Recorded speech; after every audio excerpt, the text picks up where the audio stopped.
Ilang lugar sa Metro Manila at Karatig Lalawigan ang nananatiling lubog sa baha. Yan ang ulat ni Gab Villegas.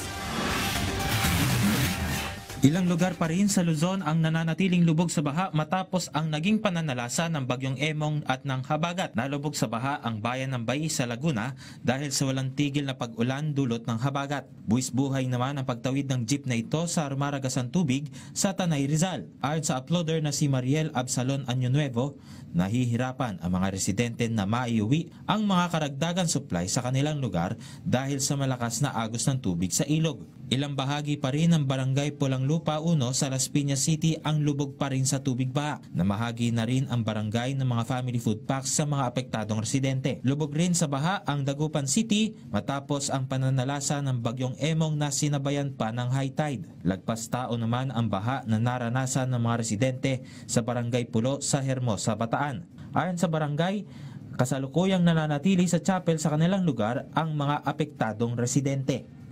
Gab Humilde Villegas para sa Pambansang TV sa Bagong Pilipinas.